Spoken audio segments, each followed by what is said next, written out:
Sir, आप सभी लोगों का स्वागत है। और आज हम पढ़ने जा रहे हैं यूनिट्स एंड मेजरमेंट्स। तो यूनिट क्या है? सबसे पहले तो यूनिट क्या है कि अगर आपको कोई भी चीज़ चाहिए, तो अगर आप मान लो मार्केट में जाते हो, आप कहते हो कि एक देना, तो एक क्या देगा? आप अगर उसे बताओगे नहीं, आपको कहीं ना कहीं बताना होगा कि 1 रुपया देना, 10 किलो आटा देना। आपको बताना होगा कि मतलब क्या देना है और कितना देना है। मतलब आप ऐसा नहीं कह सकते हो 10 मीटर आटा देना। सबकी अपनी एक यूनिट है। जैसे वज़न की किलोग्राम है, तो बेसिकली मतलब कुछ यूनिट्स फंडामेंटल होती है और कुछ यूनिट उनसे डेराइव होती है। मतलब जो इनिशियल यूनिट्स थे वो फंडामेंटल होते हैं, और फिर उनसे ही डेराइव होने वाली यूनिट को हम डेराइव यूनिट कहते हैं। तो सबसे पहले 7 फंडामेंटल यूनिट होते हैं। पहले जैसे लेंथ है, लेंथ का यूनिट आपका मीटर है, और जो डायमेंशनल एनालिसिस आगे होगा उसमें इसको एल सिंबल से दिखाते हैं। बेसिकली हम किसी भी डेराइव्ड यूनिट को, उसके डायमेंशन को इन सातों के फॉर्म में दिखाते हैं, आगे चल के पता चले। तो वहाँ पे एल सिंबल यूज करते हैं। मास के लिए एम इज़ द सिंबल, और किलोग्राम इसकी यूनिट है, ऐसा unit. Time T is the symbol, और एस इसकी सेकेंड इसकी ऐसा यूनिट है। Electric current A is the symbol, ampere जो है इसकी ऐसा यूनिट है। टेम्परेचर के इज़ द सिंबल, और केल्विन इसकी ऐसा यूनिट है। अमाउंट ऑफ सब्सटेंस के लिए हम यूज करते हैं मोल, और इंटेंसिटी ऑफ लाइट के लिए कैंडेला होता है, उसको हम सी डी से डिनोट करते हैं। और इनका डायमेंशनल एनालिसिस में जल्दी यूज नहीं आता, तो उसके लिए हमें पढ़ने की ज़रूरत नहीं है। बेसिकली ज़्यादातर डायमेंशनल एनालिसिस में हमें लेंथ, मास, टाइम और बहुत से बहुत मतलब करंट और टेम्परेचर, यही 5 का यूज होता है। इनके फॉर्म में ही हम डेराइव्ड यूनिट का डायमेंशन एनालाइज करते हैं, जो हम आगे पढ़ेंगे। अब जैसे डेराइव्ड क्वांटिटीज की यूनिट क्या है? अब जैसे एनर्जी है, एनर्जी एनर्जी की यूनिट क्या है? एनर्जी की यूनिट जूल है। एनर्जी की फार्मूला क्या है? तो एनर्जी किससे आता है? एनर्जी आता है वर्क करने से। एंड वर्क की फार्मूला क्या है? वर्क की फार्मूला है force into displacement into cos theta, यही फार्मूला है। अब फोर्स को देखोगे तो mass into acceleration, acceleration into displacement,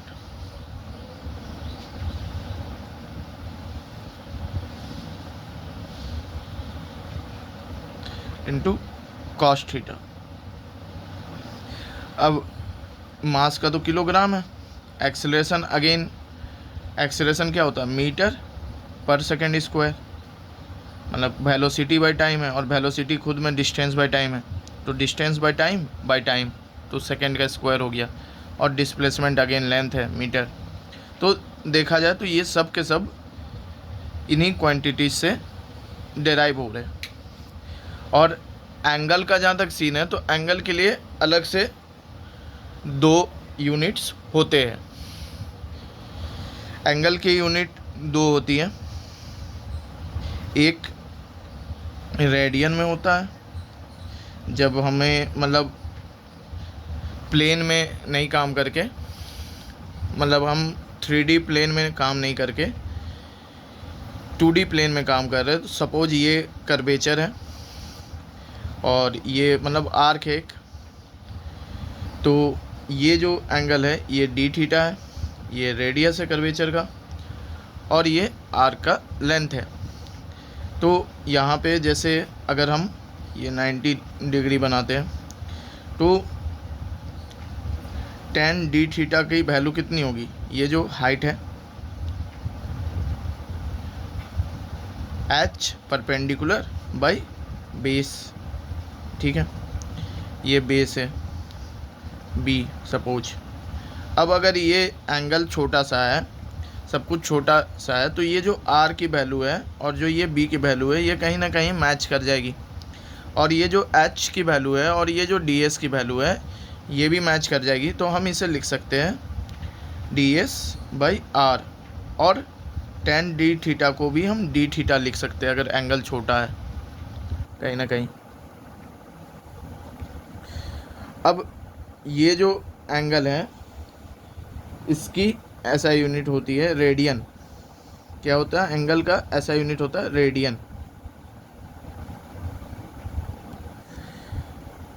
और पाई एक सिंबल होता है, पाई रेडियन इक्वल टू होते हैं 180 डिग्रीज। तो एक रेडियन 180/पाई डिग्री। इस हिसाब से हम सारा सिस्टम चलता है। इसके अलावा एक एंगल कहलाता है सॉलिड एंगल। सॉलिड एंगल कब प्ले में आता है, जब ये 3D डायग्राम हो जाएगा। लाइक एक एलिमेंटल एरिया है, इस एलिमेंटल एरिया का जो एंगल इस पॉइंट पे बन रहा होगा, लाइक ऐसा कुछ, ये जो एंगल बनेगा, ये एंगल, इसे हम कहते हैं सॉलिड एंगल। Solid angle. और इसका जो ऐसा यूनिट होता है वो होता है स्ट्रेडियन। स्ट्रेडियन